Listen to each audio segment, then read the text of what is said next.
This week on Great Chat, we talk about the most important event going on in tech and AI, the Backstreet Boys Into the Millennium concert. We also share our takeaways on the broken social contract for tech startups. I'm Angela, and this week I'm joined by Ashley and Sally. This podcast is brought to you by Mercury, the fintech used by over 200,000 companies to simplify their finances. We are huge Mercury fans at Great Chat, and we use it to run this podcast. A few of us are also current customers for our funds and startups, not to mention the dozens of founders we backed as VCs, angels, and scouts that run their business on Mercury.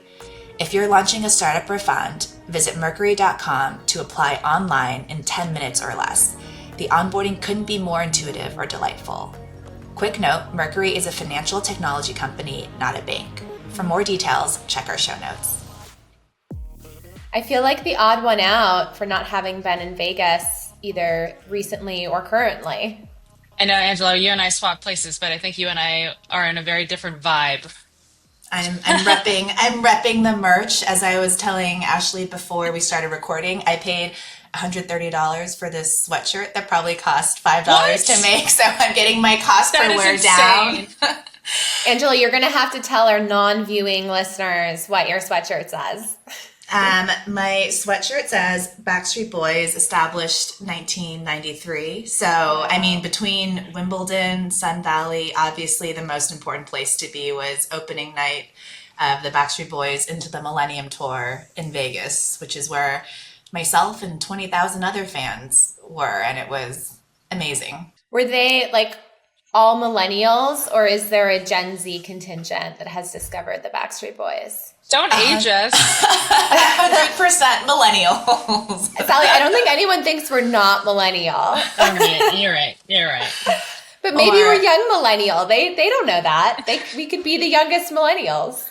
Young at heart. It was all millennials, but it was all of our 1999 selves, like living our best lives. But it was amazing. I still have my Millennium ticket stub from their concert in 1999 at my house, and I found like the original like CD with the liner note. So yeah, it was Gen great. Z doesn't know what a paper ticket looks like, or like having to stand in line to buy tickets like at Tower Records. Like it really brought me back. I can't believe I'm bringing this up, but my sister and I had like a whole pool dance routine to I Want It That Way. Is that what it's called? Or is it Tell Me Why? I don't know. I could see the lyrics. I don't remember the name of the song. I don't think, Angela, I was as big a fan as you. But I do have a dance routine that can only be done in a pool in the shallow end. And so watching your Instagram stories really like brought me back. It was amazing. And it was my first time in the Sphere. I don't know if you guys have watched a show or a concert in the Sphere before, but I mean, I'm just a stone's throw away from the Sphere, but I've never been. I'm dying to go. I heard they're trying to bring a smaller version of it into the Bay Area. Oh, of the Sphere? I wonder where they would put it. I think in China Basin, maybe. Oh, I don't know. Maybe that's a rumor that I've now started. I know they're trying to bring one in London, so we'll see. But I'm here for the All-Star, which is a very different vibe than the Backstreet Boys. Tell us more. What is that? Sorry, no, I'm not here at the All-Stars. What am I saying? I'm here for Summer League for the NBA. What is Summer League? That's what everyone kept saying, and I was like, I am not a basketball fan. I have no idea what Summer League means. I think it's where the rookies come play, but I'm here actually for the NBA Demo Day, which is their accelerator program where they work with a few startups. So it was really interesting to see all the innovation happening in sports. It's like the Venn diagram of nerds and athletes, like you're in the center of that right now. And pop culture, just like teetering at the top with Backstreet Boys. What kind of startups have you seen? Like, what are the technologies that the NBA is interested in investing in? Well, I saw a company called Somi, which is a sleep hardware company that I think Khosla led the last round that helps optimize sleep. So longevity, actually that one's for you. A lot on like chord analysis, so it's very sports and sports analytics heavy, but super interesting. But speaking of sports, I know we were talking about Wimbledon and Bill Ackman, two separate tennis performances, but But yeah, big tennis week for sure. I know, I just say, I feel like Bill Ackman has really been like stepping into and living his best life. I mean, he's so active on Twitter. He's really like putting himself out there. And now he is entering the arena of professional sports stars. So The Twitter really, like, arena, the tennis court arena. you can just be out there doing things. Like, it's never too late to reinvent yourself, even when you're a billionaire, which just is great. It's a lesson for us all. Can I say something though? Like, I have like no problem with like Jeff Bezos throwing an extravagant wedding in Venice, or Bill Ackman kind of like buying his way onto a tennis court. But if you're going to do the latter, like, I think you have to enjoy it and not take it too seriously. Did you guys see his post-game statement? It was like excuse after excuse. Like, I was winded, but it wasn't due to athleticism. And I play like college pros all the time. And I'm like, dude, just like play shitty tennis, but be like, I'm a fucking billionaire. Look at me on the court. I am living my best life. So I think like that was where he missed for me. Like, he should have just really leaned into it and been ridiculous and like all in, and no one expected him to play pro level tennis. And instead he took himself way too seriously and then just sounded kind of whiny in the aftermath. And then, okay, speaking of billionaires, Sun Valley. Sally, did you ever cover Sun Valley when you were at CNBC?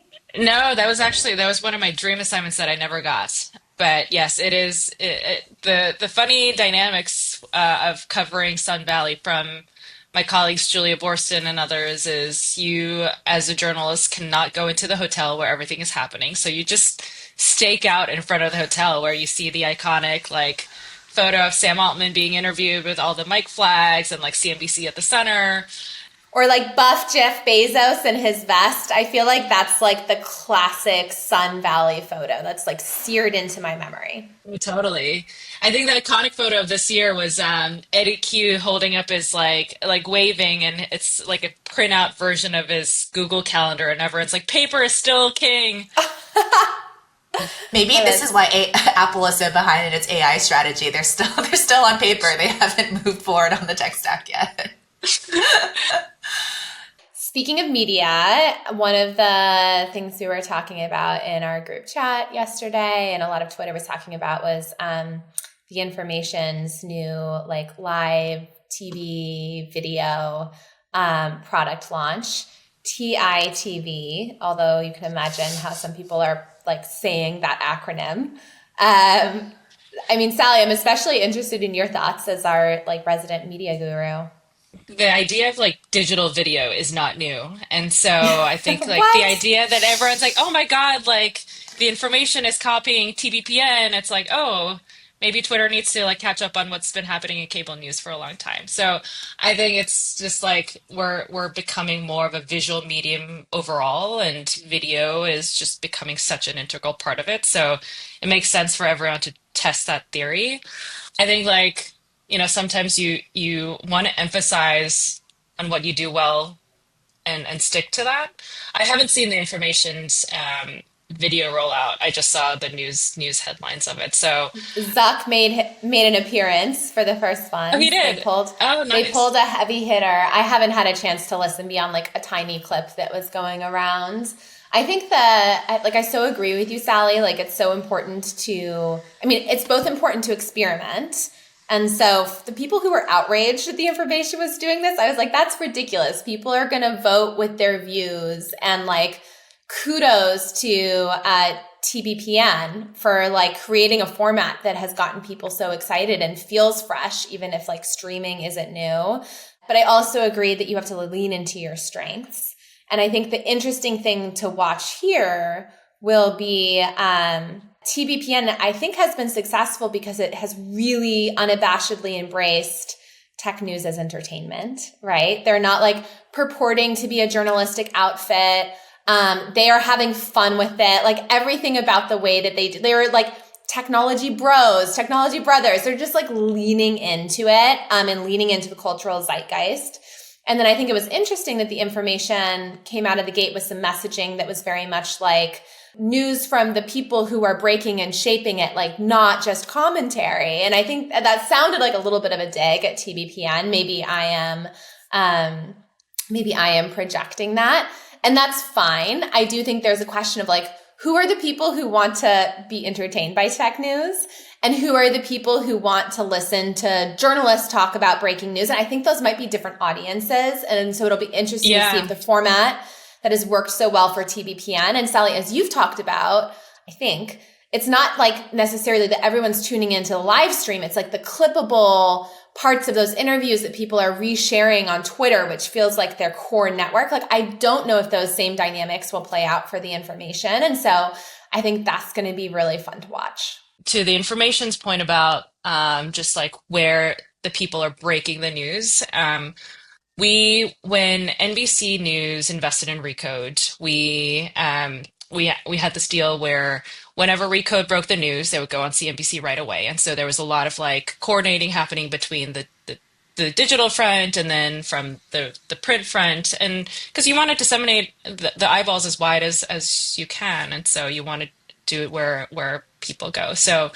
I'm cheering for anyone who tries new things and sees where it goes. They're going to get a lot of insights from the first few episodes on like where the audiences are. I think when you say like the information's model, which is also different from, let's say, CNBC or even the New York Times, is Jessica's really focused on doing independent reporting as her like main thesis. So majority of her content is exclusive to the information. That's what makes it unique. That's what makes the subscription business work for the information that doesn't work for maybe, let's say, Business Insider that covers all news. And so I think that's where there's the unique advantage. Maybe the rollout was a little bit rocky, but the reason why people still tune in and it's one of the most valued subscription business in the tech news is because they have insights that no other people can. And I think the like Windsurf information, like the story from this morning, is kind of like tested that. Like, yes, everybody was trying to do this like investigative journalism online, but ultimately the like full information came from the information because that's where that's the reporter's job to do so.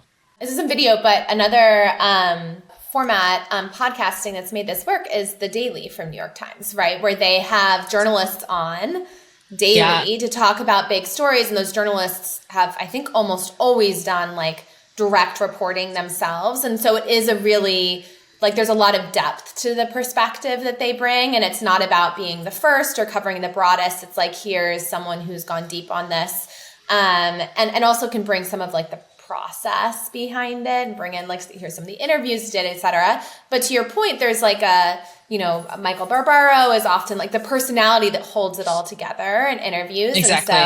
And so, I'm excited to see how this evolves. I also think they should change their name. I know it's maybe would feel like capitulating. Sally, I saw you reply to someone who suggested TIL, the Information Live, which is so good. TIL is also so Today good. I Learned. Like, it's like so perfect and elegant. So, Jessica, on the off chance you are listening to this podcast, I'd say just go for it. Like, crowdsource that. Like, people will only give you credit for that. So that's my hot take. Ashley, it's so interesting what you said, and Sally, the same point that you were making, which is there a distinction between news as entertainment and actual reporting of facts? And I feel like the past weekend and just the total frenzy across social media and news outlets around what was happening, what wasn't happening at Windsurf, like everyone had an opinion and no one had any facts. And so the lines really started to blur. So I think that'll pull us into our big topic today. For our listeners who are not familiar with what we're referring to, the big news that was making the headlines here in the Silicon Valley circles was the rumored acquisition of Windsurf by OpenAI for $3 billion. And I think the news was actually leaked back in April. It was a few months ago. It's sort of been in the rumor mill that this acquisition was happening. And then nobody heard anything from it. OpenAI didn't confirm, Windsurf didn't confirm. And then this past weekend, news came out that the OpenAI deal had fallen apart, the acquisition wasn't happening, and that Google was actually stepping in as a white knight. Sundar really I guess, displaying that masculine energy and coming in with a $2.4 billion licensing deal. So not an acquisition, but a licensing deal, which basically paid out investors, and then they would hire the founders and key management team that potentially leave the rest of the company out in the cold. And that was the point that got, the Twitter sphere up in arms. And then the final plot twist that just happened yesterday was that Cognition, which is a competitor to Windsurf, stepped in to say that they were going to buy the remaining assets and carry over the employees from Windsurf. So, like, a truly crazy 72-hour news cycle. Oh my gosh, it kind of reminded me of the Sam Altman ouster from OpenAI, where it was like a week before Thanksgiving and all the group chats were on fire and there was like the play-by-play. And speaking of TBPN, like they were like trying to report out like rumors that they were hearing. Everyone was. And it felt like we were all kind of like glued to our Twitter feed and group chat for the latest and actually the information. Wow, everything ties together. The information, I think this morning maybe put out a piece called like 96 hours of the Windsurf Google deal. And so it really was like so many twists and turns and white knights on white knights in terms of like making everyone whole. I think one thing we were talking about in our group chat was like, why was this the like, hacquisition or whatever we want to call it, acqui-hire, licensing deal. That's so good. Oh yeah, everyone's racing to name it. There's like that one is courtesy of MG Siegler. There's like hacquisition and hacqui-hire, which is a little awkward to say, but I think it's good. And then I think Billy from Category Ventures was calling it like blitz hiring. So we'll see which terminology emerges as the way to talk about this like new form of M&A. But like there have been other weird deals, right? Like Scale was a little bit different, but also weird, right? Character AI, inflection, like this is not the first sort of workaround for more straightforward M&A that we've seen. And so one of the things I was thinking a lot about over the weekend was like, why is everyone up in arms about Windsurf? Because it felt like there was so much advocacy for when it looked like, I think it was reported that the founders and like 40 employees were brought over to Google, and those people did extremely well in that deal. But initially, like the rest of the company was kind of orphaned, right? It was like top talent. Well, a certain subset of top talent was gone. They left like 100 million in, but it was like very unclear what was going to happen to those people.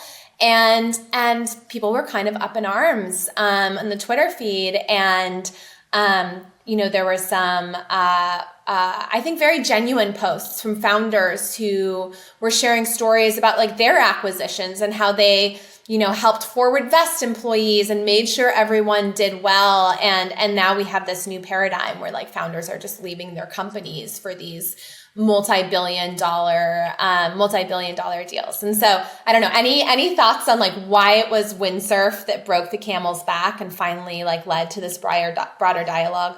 I feel like there's so many hypotheses you could put out there. Like, I think, two things make a coincidence, but do three things make a conspiracy type of, the first two people like, oh, like what's happening? And then now this is like, okay, this is a real pattern and we should really be concerned. I think in the first two cases also with inflection and character, there was a lot of existing relationship between the founders and the companies that ultimately acquired them, right? Like there was, I think the founder of Character knew the Google team really well. And similarly, there was a lot of shared investors between Microsoft and Inflection. So I think people almost wrote those off as, just like inside deals. And those businesses were also, I think, much more nascent in terms of like actual commercialization or revenue if they had any, and in probably smaller teams. And I think Windsurf had, almost 100 million in revenue. I don't think there were that many pre-existing ties. And so I think it was just a different setup. And it, I think it had something like 250, 300 employees. So just a different beast when it came to. Yeah. I think it's the rug pull that like made it relatable all of a sudden, that like, oh, this could happen to me also if I was working at these companies. because like to your point about the examples you listed, Ashley, is that others it was in a way cleaner, but this was you had 250, 300 employees that thought for many months that they were going to all work Yeah. at OpenAI.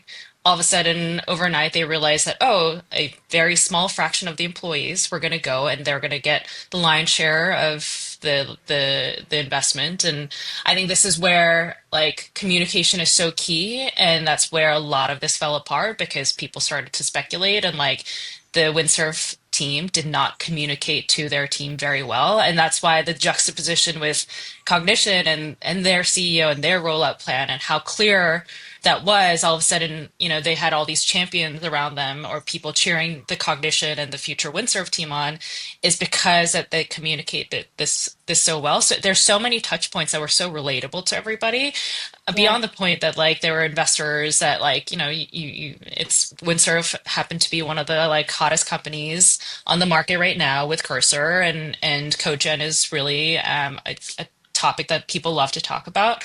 But then this like the debate around the social contract in an industry where Silicon Valley is so small, where like the beauty of San Francisco is you come here and you're one person removed from pretty much any investor or any CEO you really want to talk to if you make the effort. And so I think that that was like the bigger debate that really sparked over the weekend. I think there's also probably coming on the heels of what we've just talked about on the pod these past few episodes around the hiring that Meta has done, where you're paying researchers 100 million. I think there's just heightened fear amongst people who aren't in that category. Like there's a select few who are going to be in that category, and everyone else. And I think this news is coming on the heels of that, which, to Sally's point, is just highlights that rug pull of, how do you think about where you work if you are not one of the dozen people that could get acquired for 100 million.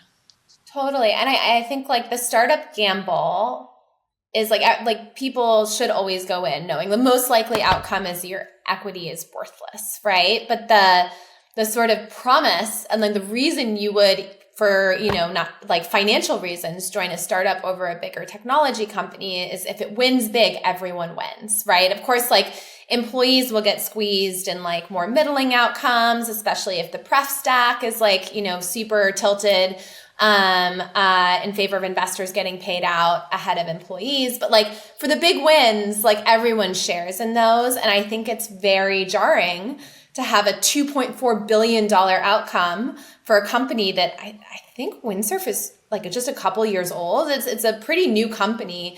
Almost always like that would be a great outcome for anyone. And the fact like most people looked like they were going to be left out in the cold, that like really breaks like a core promise of if you get lucky at a startup, you get really lucky, and that's what makes it worth it versus optimizing for like a little bit more cash comp or a little bit more stability at a bigger company. And I kind of wonder, I mean, we talk about how like there's sometimes like an invisible coordination layer on group chats.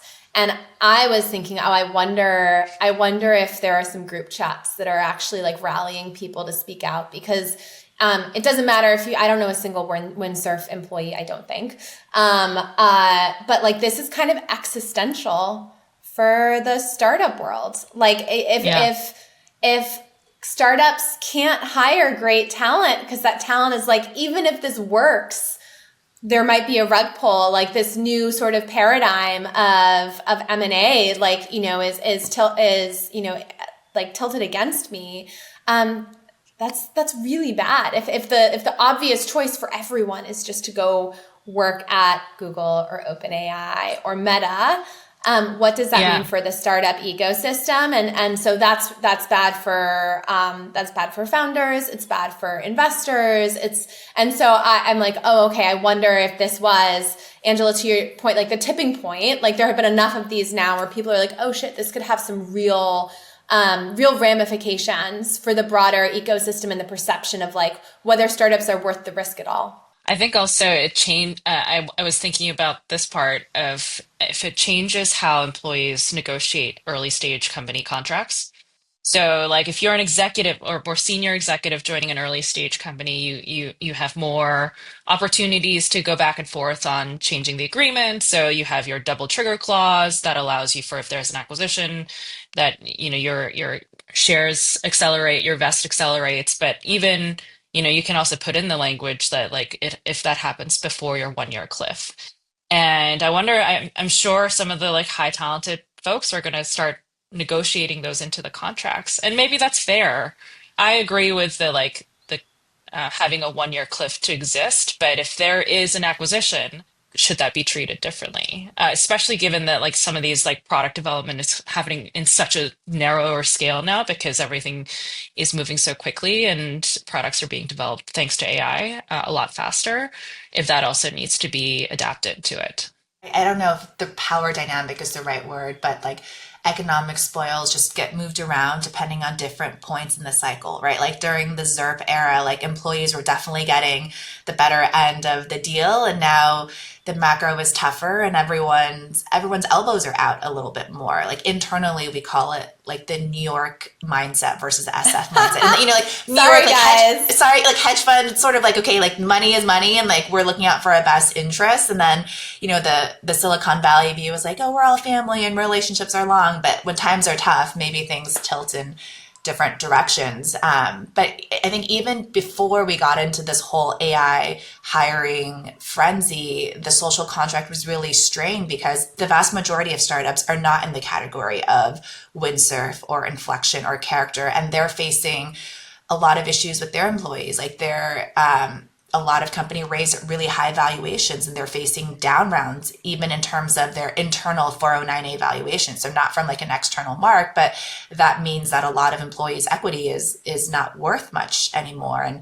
And there's no path to liquidity because the IPO markets are closed. And for the vast majority of companies, no one wants to buy your secondary. And so like even before we got to the whole morass of like what we're talking about now, I think employees are feeling quite stressed about what the social contract with working at a tech startup was. I wonder if some of Sally, you made a point like reputations are long in the tech ecosystem and they usually incentivizes good behavior, right? Like if you're an investor and a founder in fund one, their company didn't work out, but maybe they'll be like the fund returner by fund three. And it just makes like everyone kind of like be on good behavior. You sort of never know where things are going to come from. But I think there's this feeling of like everything's going to be decided in the next couple of years. Like with AI, like everyone is racing and it's just making people do some like crazy things and